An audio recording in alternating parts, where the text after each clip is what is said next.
You receive a message. A name appears on the screen that you did not expect to see. Someone who was significant at some point in your history, who left the scene in a way that still carries weight when you think about it. And before any conscious decision, before any organized thought, the body has already reacted. A mixture of things that have no clean name, something that feels like interest, and something that feels like an alert at the same time.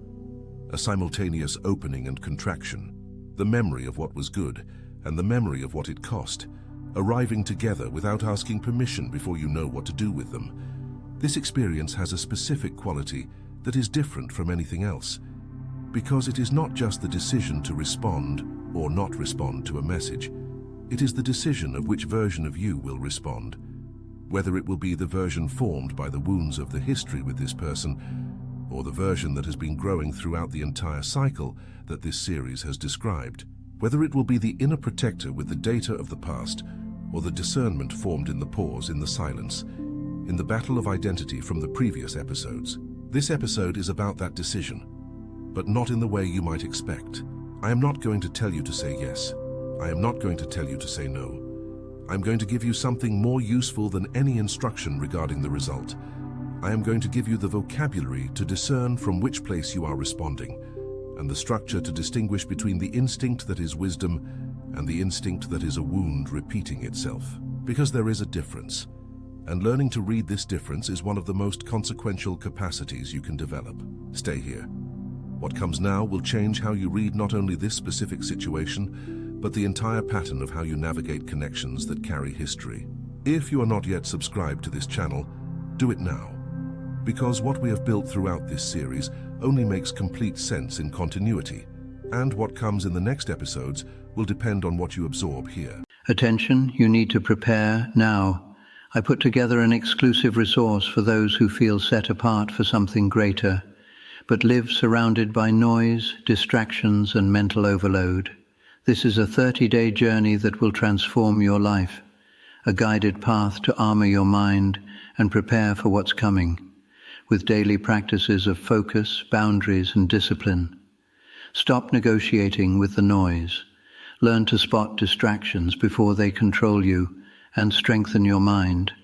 Also available in an immersive audio version. Over 10,000 readers have already transformed their lives through the 30-day journey. Thousands of people have already started this transformation. People like you, who were tired of living in the fog. Ordinary people who decided to stop accepting mental chaos. Take advantage of this limited time offer only this month.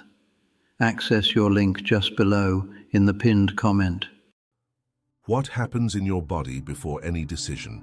There is a system in your brain called the amygdala, a structure the size of an almond located in the limbic system that processes threat before any analytical region of the brain has had time to receive the information. The amygdala does not think, it compares. In milliseconds, it scans the current sensory input against the database of past experiences and emits a physiological response based on pattern similarity. Researchers in affective neuroscience from the Federal University of Ceará, in partnership with international groups studying adult attachment, have documented something that completely changes how you should interpret the discomfort that arises when someone from your past reappears. The alert response you feel is not necessarily an evaluation of the present situation. It is often a response to the past situation that was stored in association with similar elements of the present situation. The name that appears on the screen, the tone of a phrase, the type of request. Any element of superficial similarity is enough for the amygdala to issue the alert, before any verification of whether the current situation is, in fact, comparable. This means two things that seem contradictory, but are equally true. First, the discomfort you feel in the face of a reconnection should not be ignored as if it were merely irrational resistance. It contains real information. Something in the database of experiences that your system has accumulated is being activated, and this database is not wrong. It was built by real experiences. Second, the discomfort you feel in the face of a reconnection should not be obeyed automatically, as if it were a definitive diagnosis of the current situation. It is being generated by a pattern-matching system that does not distinguish between repetition and superficial similarity. The amygdala does not know if the current situation is the past situation or something new with similar external characteristics. The question, therefore, is not whether you should feel the discomfort. You will feel it because the system works. The question is from which place you will respond to it, and this question has a name in the sacred text. The difference between a wall that is wisdom and a wall that is a wound. There is a Hebrew word that none of the conventional translations can fully render, and which is the key to this entire episode. Lev, leb. Translated as heart, but in the Hebrew understanding, Lev is not the center of emotions. It is the center of the integrative being, the place where thought, emotion, memory, and volition meet and produce discernment. The Lev is the organ by which accumulated experience is converted into wisdom, not just into feeling, not just into analysis, but into the synthesis of the two that produces the kind of knowledge that guides action. When Proverbs says, "Keep thy heart with all diligence, for out of it are the issues of life," the word is lev. And the instruction is not close the heart to everything, it is keep, in the sense of guarding with discernment what enters and what leaves. To keep the lev is not to wall off the lev, it is to exercise over it an active vigilance that distinguishes what should enter from what should be kept out. And here is the distinction that this episode needs you to absorb with precision. A wall that is wisdom is one that was built by the lev, by the integrated discernment that evaluated a specific situation and determined that a certain type of access to a certain type of presence is not safe for this season. This wall has an address, it has criteria, it knows what it is guarding and why. That wall that is a wound is one that was built by the amygdala in response to a specific threat from the past, and which was then generalized to protect from everything that looks, even superficially, like that original threat. This wall has no criteria, it has a reflex. It does not know what it is guarding, it only knows that something similar to what is arriving has already cost, and that cost must be avoided. The practical difference between the two is not in the immediate result. Both produce no or distance in relation to what is arriving. The difference lies in the origin of the response. The wall of wisdom comes from the integrated lev.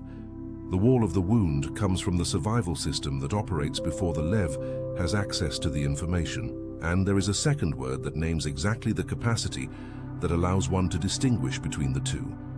Diakrisis, diakrisis in Greek.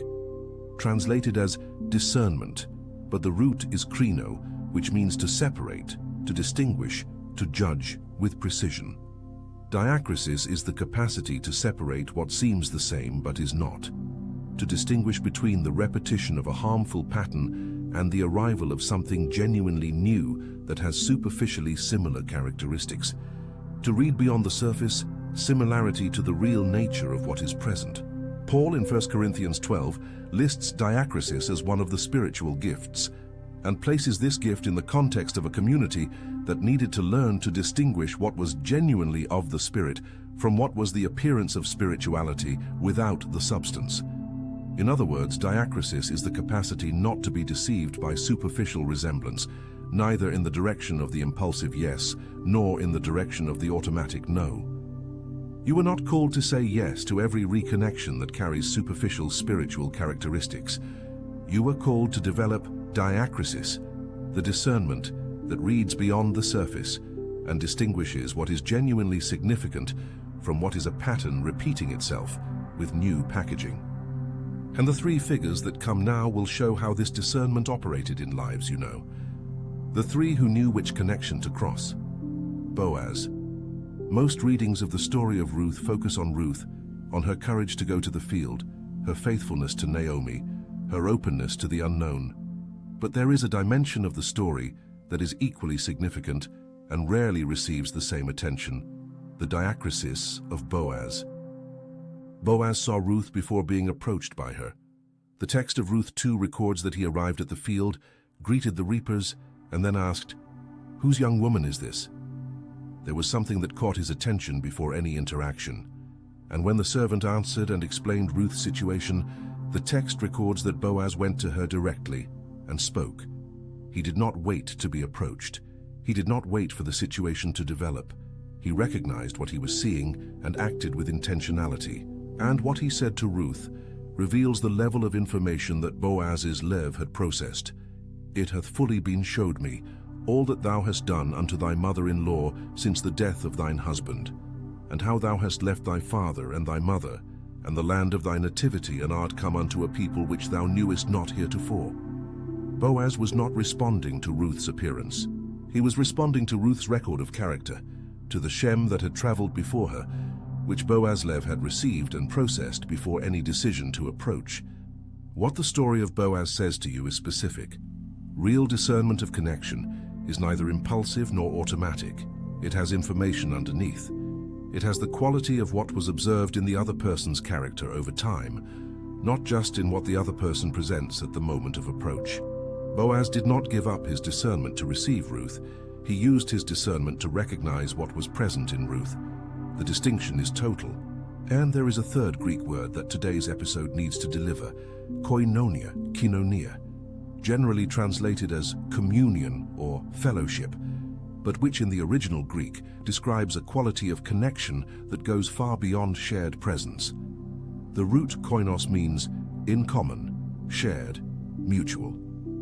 Koinonia is the connection where what is genuinely real in each person meets what is genuinely real in the other, where the exchange is not of performance but of substance, where the cost and benefit of the connection are proportionally shared, not structurally asymmetrical. What this implies for the discernment of connection is concrete. A reconnection that is moving toward koinonia has certain observable characteristics. Reciprocity exists. The other person is bringing something real, not just requesting access to what you have. Honesty about the past exists, not necessarily a formal conversation about what happened, but the quality of someone who is not rewriting history conveniently. Time exists, not the urgency of an immediate response that pressures your decision before your lev has been able to process. A reconnection that moves toward koinonia does not need you to ignore your discomfort. It supports your process of discernment because it itself has nothing to hide from the process. Leave a like now if you have made it this far, and what is being described is naming something you are carrying without being able to articulate. This gesture is not about engagement. It is the recognition that this content is speaking of something real. Now Barnabas, one of the most consequential figures of the New Testament, and almost certainly the most underrated, because his function was primarily to enable others rather than to take the lead. When Saul of Tarsus arrived in Jerusalem after his conversion, the text of Acts 9 records that everyone was afraid of him. Not without reason. He was the same man who had persecuted Christians and approved the death of Stephen. Saul's history of character with that community was one of threat, and the natural, understandable, and probably wise response of many was, "No, keep the wall. The risk is too high." But the text records that Barnabas took Saul and brought him to the apostles and told them how Saul had seen the Lord on the way and how he had preached in Damascus. Barnabas was not ignoring history. He had investigated, he had verified what had happened, he had evaluated the evidence of what was real in Saul's transformation. He had weighed the cost of the risk against the evidence of what was present. What Barnabas exercised in relation to Saul was not credulity. It was diacrisis, discernment that went beyond the known history to evaluate what was genuinely present now. And the consequence of this act of diacrisis was one of the most transformative partnerships in the entire history of the Christian movement. But what is rarely told is that Barnabas erred in a later relationship. After the first missionary work, there was a sharp conflict with Paul about taking John Mark, who had abandoned the previous mission. Paul said no. Barnabas said yes, and the text records a sharp separation between the two. Barnabas took Mark, Paul took Silas. And what is significant for the discernment of connection is what the text records decades later, in Paul's letters. He himself mentions Mark as useful for the ministry, and historical records indicate that Mark wrote the second gospel with direct influence from Peter's testimony. Barnabas' judgment of Mark was correct, but the timing and the specific situation of the conflict with Paul were real. What the story of Barnabas says to you, the discernment of connection, is not an infallible formula.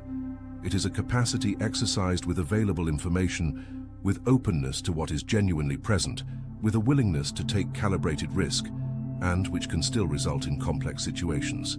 The goal is not to eliminate the risk of connection. It is to navigate the risk with the lev formed, with diacrisis operating, with phronesis, practical wisdom, as a compass. Phronesis is the Greek word Aristotle used for practical wisdom that integrates principle and circumstance. It is not the abstract wisdom of theoretical knowledge. It is the wisdom that knows what to do with knowledge in the specific context in which it finds itself. Phronesis does not produce universal rules about saying yes or no to reconnections. It produces the capacity to read the specific situation with enough clarity to respond in the way that serves the greater good, for you, for the other person, for what the connection can generate beyond both. Researchers of social intelligence and practical wisdom from the University of Cambridge have documented that phronesis, the practical wisdom that integrates experience, context, and value, is the most predictive capacity of sustainable relational quality in adults. Not isolated emotional intelligence, not isolated empathy. The integrated capacity to read complex relational situations with the information that is available and respond in a way that sacrifices neither legitimate protection nor necessary openness. And then Naaman, the high-ranking Syrian general who came to Elisha seeking healing from leprosy. The story is well known, but the detail that matters for this episode is often ignored. Naaman arrived with all his grandeur, chariots, horses, gifts, expectation of a procedure befitting his position. And Elisha did not come out to receive him. He sent a messenger with a simple instruction: go wash 7 times in the Jordan. And Naaman was furious. Are not Abana and Pharpar, rivers of Damascus, better than all the waters of Israel? The text records that he turned and went away in a rage. The barrier that almost prevented Naaman's healing was not external. It was the wall of his expectation, the form he had determined the connection should take, the protocol his lev had built about what would be worthy of receiving. And what opened the way was the speech of a servant, a lesser voice without formal authority, who said simply, "If the prophet had bid thee do some great thing, wouldest thou not have done it? How much rather then, when he saith to thee, wash and be clean?" Naaman went down to the Jordan 7 times, and the text records that his flesh came again like unto the flesh of a little child. What the story of Naaman says to you is this: there is a wall of expectation about the form that significant connection should take that can be as much of an impediment as the wall of a wound we keep from people who cost us. Naaman's healing did not arrive in the form he had determined it should arrive. It arrived in a form that seemed too simple for the weight of what he carried. And Naaman's discernment, the lev that finally processed what the servant said and went down to the river, was what made the healing possible. Not credulity, not the abandonment of all criteria. The willingness to lower the wall of expectation when what was present was genuine, even if it did not correspond to the expected format. Go to the comments now and write one word: I discern, in capital letters, not as a declaration that you already have perfect diacrisis, but as a positioning of one who chooses to cultivate this capacity instead of operating on the automatic of the wall of a wound or openness without criteria. I discern is the declaration that you are learning to read with the lev, not just with the amygdala. I discern. The protocol of relational discernment. We have reached the practical point, not the answer about what to do regarding the specific person who is approaching, because that answer is yours, and only your lev, with the information you have, and I do not, can produce it with integrity. What I can deliver is the process by which the lev forms the answer, instead of the amygdala, the inner protector, or external social and spiritual pressure. The first movement is to stop before responding, not as a power strategy, as respect for the process of the lev. Researchers of relational decision-making from UFRGS have documented that the quality of decisions in contexts of reconnection, especially when there is significant emotional history, is substantially better when there is a deliberate interval between receiving the approach and the response. Not necessarily an interval of weeks, but enough time for the prefrontal cortex to have access to the information that the amygdala processed before it, so that the leave, not the reflex, can operate. The second movement is to distinguish what is familiar from what is similar. This is the distinction that diacrisis makes possible. Familiarity is the quality of what you recognize because you have already lived it, and which the survival system interprets as confirmed data. Similarity is the quality of what has comparable external characteristics, but may be fundamentally different in nature. The question the Lev needs to ask in the face of a reconnection is not, does this look like what was difficult before, but what is genuinely present now, and to what extent is this verifiable? The Ayrton Senna Institute, in research on socio-emotional development and relational competence throughout life, identified that the capacity to distinguish a familiar pattern from a new situation is one of the most significant markers of relational health in adults. Not the absence of an alert in the face of the familiar, but the capacity to verify if the alert corresponds to the current situation or the past situation before letting it determine the action. The third movement is to observe the characteristics of the approach, not just the feeling it produces. There is an observable difference between a reconnection that is moving toward koinonia and one that is repeating an old pattern with new packaging. The reconnection that has real substance does not press for an immediate response. It does not rewrite what was difficult in the past as if it had not existed. It does not immediately place you in a position of responsibility for what happens next. It does not use spiritual or emotional language as leverage for a decision you have not yet processed. Reconnection with real substance has the quality of Boaz. It itself has already investigated, already weighed, already arrived with information, not just with need. The fourth movement is to verify what your Lev responds when the noise of the reflex calms. Here is the most delicate distinction, and the most consequential. There is a quality of internal response that is different from the amygdala's alert and different from external social or spiritual pressure. It is quieter than both. It arrives after, not before. It does not scream, it guides. It does not pressure, it clarifies. It does not produce absolute certainty, but it produces enough clarity for the next step. Researchers from NYU who study what they call somatic intelligence, the body's capacity to process relational information that the analytical mind cannot access directly, have documented that this quality of quieter response, which arrives after the initial reflex, frequently contains more precise information about the current situation than the initial alert response. Not always, and not without verification, but as data to be considered, not discarded. Activate the notification bell now, because the next video will be a direct continuation of what we built today, and it will deal with something that most messages about relational discernment completely ignore. When diacrisis says yes, when the Lev processes and the opening is genuine and the connection has real substance, there is a specific process of how to enter that connection in a way that does not repeat the patterns that made it difficult before. The how of the yes matters as much as the yes, and that video will be necessary. Activate the bell to be here. What divine connection truly demands of you?